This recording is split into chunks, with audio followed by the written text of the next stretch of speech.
Hi, and welcome to the Early Retirement Roadmap Podcast, the show where I help you prepare for and thrive in early retirement. Now, one of the most common retirement questions out there is, how much net worth do I need to retire? And I get why people ask it. It's simple, it's clean, it gives you one big number to shoot for.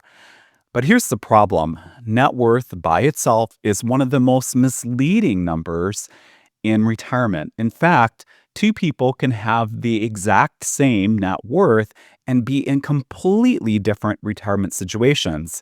One can be in great shape, the other can be sitting on a pile of assets, still stressing about money, still vulnerable to taxes, healthcare costs, or a bad stretch in the market.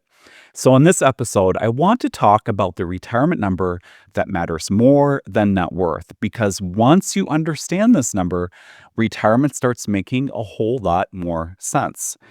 And just as important, you stop obsessing over whether your net worth sounds impressive at a dinner party, which, let's be honest, is not actually a retirement strategy. The number that matters more than net worth is this: how much your portfolio needs to support each year. That's the number, not your total net worth, not your house's estimated selling price on Redfin, not your IRA balance. What matters is how much of your life your money actually has to fund every year. Because retirement is not won by having the biggest pile. It's won by having a plan where the pile can actually carry the load. Let me talk about what I mean. And just so we're clear, these are intentionally very simple examples. I'm not trying to build out a full retirement plan here, of course, in a single podcast episode.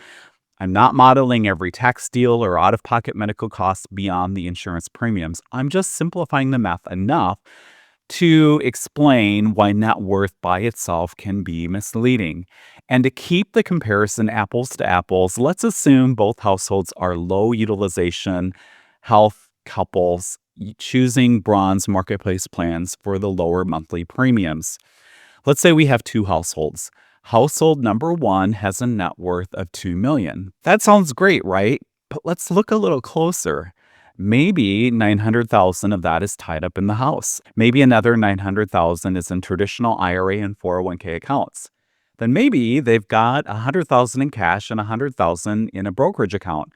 So yeah, they have 2 million net worth, but only about 1.1 million of that is really available to help fund retirement, and most of that sits in pre-tax accounts, which limits their tax flexibility. Now, let's say they want to retire at 60. They want to spend 90,000 a year. On top of that, they need to buy their own health insurance before Medicare. And because most of their retirement income is going to come from pre-tax withdrawals, those withdrawals count as ordinary income and also count towards MAGI, or modified adjusted gross income, for Affordable Care Act purposes. So if this is a household of two in the continental US, 84,600 is the exact 400% federal poverty level line for 2026 marketplace coverage.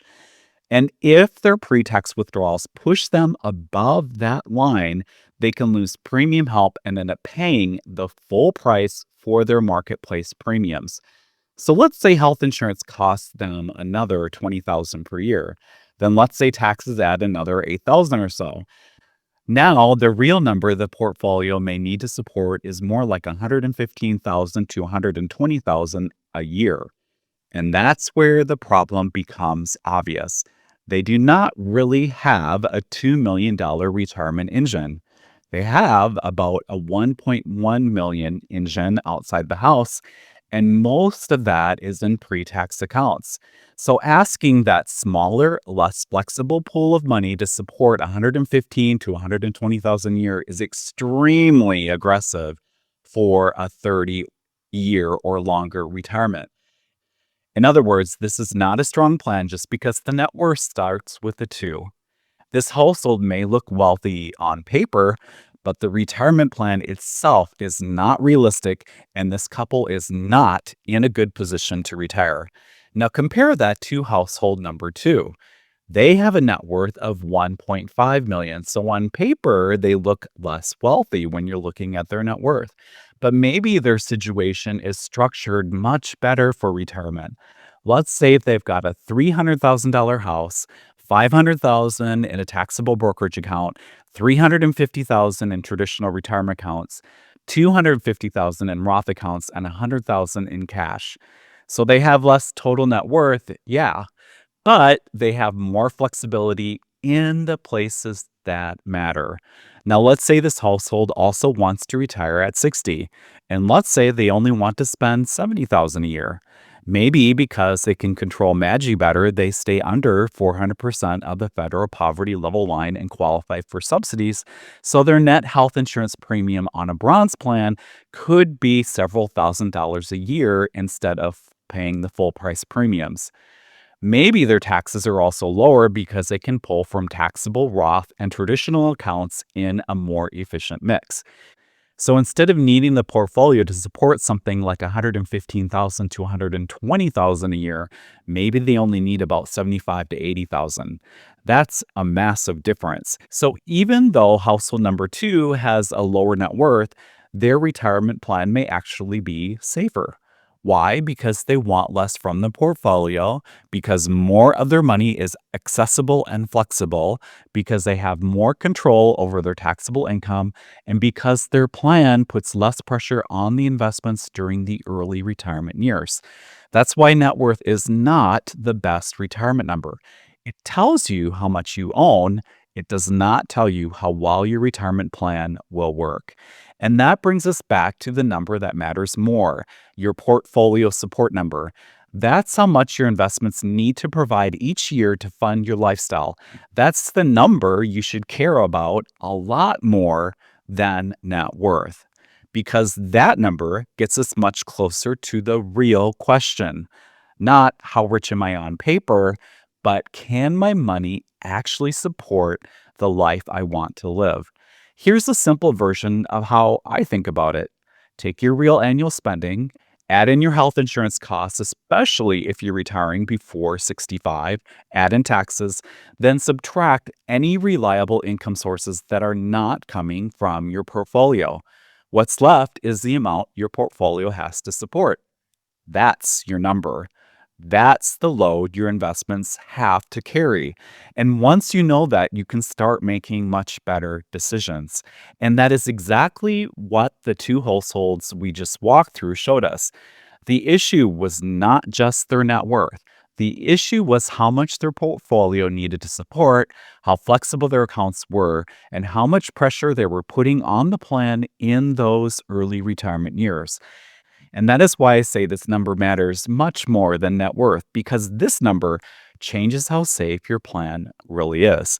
It changes how exposed you are to sequence of returns risk. It changes how much flexibility you have. It changes whether you're likely to sleep well at night or stare at the ceiling at 2 a.m., wondering if you've retired too soon. And let's be honest, nobody retires early because they want more ceiling staring. Now, there are a few reasons net worth can really fool people. First, not all net worth is equally spendable. Your house may be part of your net worth, and yes, it absolutely counts. But unless you plan to sell it, downsize, rent part of it, or borrow against it, it may not be doing much to fund your retirement life. Your home can be a very valuable asset. It can also be a very expensive place to store your retirement confidence. Second, taxes matter. A dollar in a brokerage account is not the same as a dollar in a traditional IRA. A dollar in a Roth is not the same as either one of those. Where your money lives changes how much of it is actually usable. Two people can have $1 million invested, but if one person has more tax flexibility and the other person is trapped mostly in pre-tax accounts, those are not the same retirement situations. Not even close. Third, early retirement has bridge years. This is a big one. If you retire before 65, your money is not just supporting your life, it's supporting the years before Medicare and before Social Security if you retire before 62. Those early years are often the most fragile years of the whole plan, and the support number during those years matters a lot. Four, spending is the engine behind all of this. The market matters, taxes matter, healthcare matters, but spending is still the main character. You can't really know whether your plan works unless you know what your actual spending is. And I mean actual spending, not the version where people say, "Oh, we'll probably live on about 60,000 because they assume retirement spending automatically drops once they stop working. A lot of times, especially in those early go-go years, it doesn't. You've got more time for travel, more time for hobbies, more time for eating out, more time for home projects, and sometimes more healthcare spending too. So if you're using a nice sounding guess instead of what you're actually likely to spend, your retirement math can get off track fast. Your retirement plan deserves better math than wishful thinking.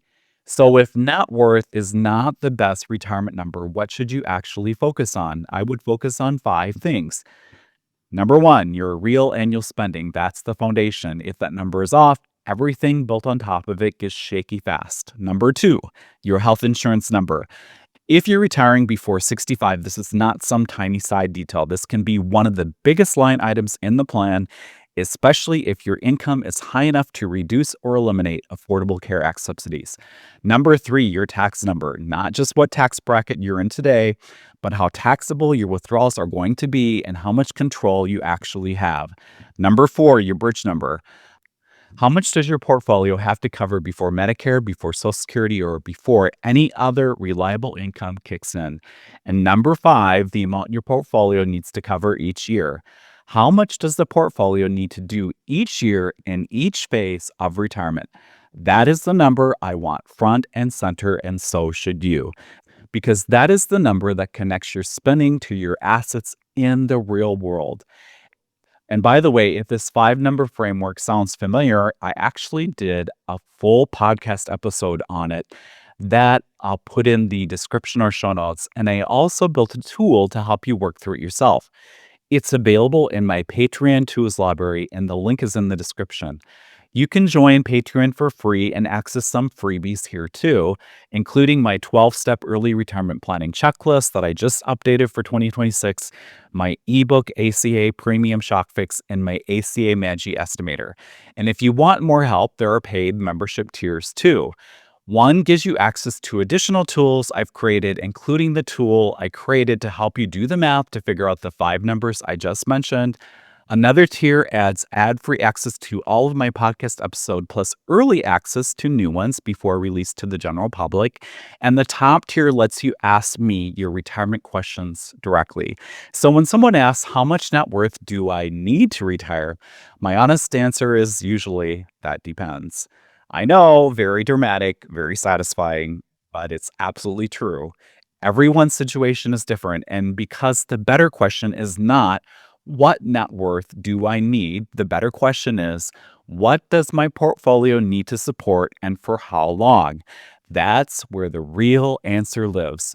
For some people, a lower net worth with low spending, good tax flexibility, and a manageable annual burden on the portfolio can absolutely work. For other people, a much larger net worth still may not feel like enough because the annual burden on the portfolio is high, rigid, and exposed. Net worth is really just a snapshot. Retirement is a cash flow problem over time. It's a support problem. It's a flexibility problem. It's a sequence risk problem.